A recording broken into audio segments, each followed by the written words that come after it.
Salat menurut bahasa doa. Kenapa doa dinamakan dengan salat? Karena saat berdoa itu kita tersambung kepada Allah. Karena itu kalau ingin cepat dikabulkan doanya, maka antara lisan dengan hati mesti nyambung. Jangan lisannya baca A, hatinya ke B. Ya kan? Doanya minta lulus ujian, tapi hatinya berpikir kredit cicilan, kan repot tuh. Nah, jadi mesti nyambung. Oleh karena itu dalam sholat dilatih tersambung dulu, sehingga seluruh bacaan terkoneksi, doanya terkabul. Itu yang menjadikan seluruh nabi dan rasul itu diperintahkan sholat, dan dalam sholat mereka berdoa.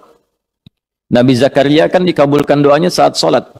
Hunalika da'a Zakaria rabbah qala rabbi habli min ladunka dzurriyyatan thayyibah innaka sami'ud du'a fanadathul malaikatu wa huwa qa'imun yusalli fil mihrab anna Allah yubashshiruka bi Yahya. Quran surah ketiga Ali Imran ayat 38 sampai 39. Ya, Nabi Musa itu saat menerima awal wahyu diperintahkan mengadu pada Allahnya lewat salat. Quran surah 20 ayat 14. Innani anallahu la ilaha illa ana fa'budni wa aqimis salata lidzikri. Nabi Isa itu baru lahir, perintah pertamanya itu salat. Ya. Quran surah ke-19 itu Maryam ayat 31 sampai dengan 33 itu. Wa ja'alani mubarakan aina ma kuntu wa awsani bis shalah. Nabi Ismail alaihissalam sampai mewasiatkan pada keluarganya supaya konsisten sholat agar terus terkoneksi dengan Allah. Saya selalu memberikan logika begini, kalau Anda itu punya koneksi dengan pejabat, aksesnya mudah kan? Gitu. Punya koneksi dengan DKM ini aksesnya mudah ke masjid tuh. Ya.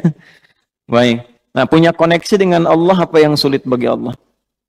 Nah, Nabi Ismail alaihissalam itu mewanti-wanti keluarganya dan meminta, bahkan memerintahkan mereka konsisten menjaga sholat. Itu diabadikan di Al-Quran surah ke-19 Maryam di ayat ke-55. Wa kana ya'muru ahlahu bis-shalah.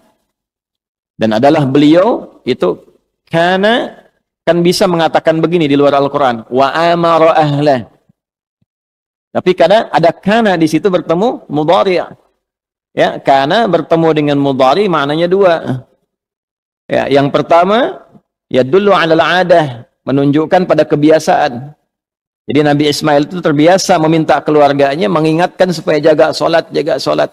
Nah, itu bagi orang tua muslim jadi teladan. Orang tua harus punya kebiasaan mengingatkan anaknya supaya menjaga sholat. Nah, karena di situ ahlah itu menunjuk pada setiap personnya.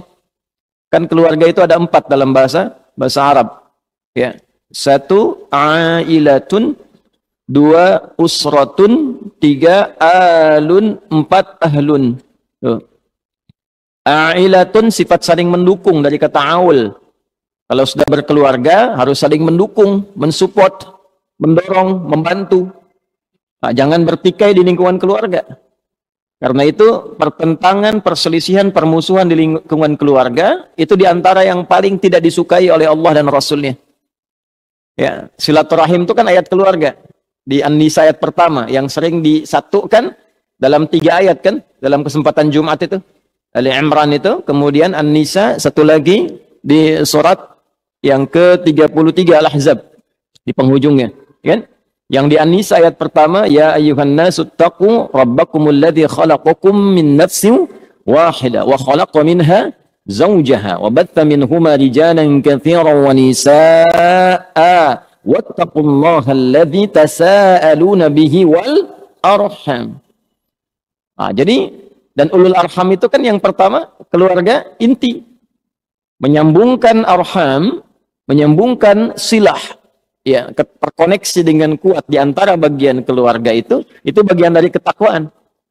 Mafhum mukhalafahnya apa? Ya, mafhum mukhalafahnya pengertian terbaliknya memutus rahim, memutus hubungan kekeluargaan itu termasuk dari penyimpangan terhadap nilai takwa. Nah, itu mesti hati-hati. Karena itu wasiat para nabi itu sebelum meninggal itu menyatukan keluarganya dulu, bukan dalam masalah harta. Awas hati-hati itu. Ya, ada 3 dosa bertumpuk diantaranya pada orang-orang yang rebutan warisan sampai tercerai-berai. Itu pelanggarannya 3 dan termasuk pada kategori dosa besar itu.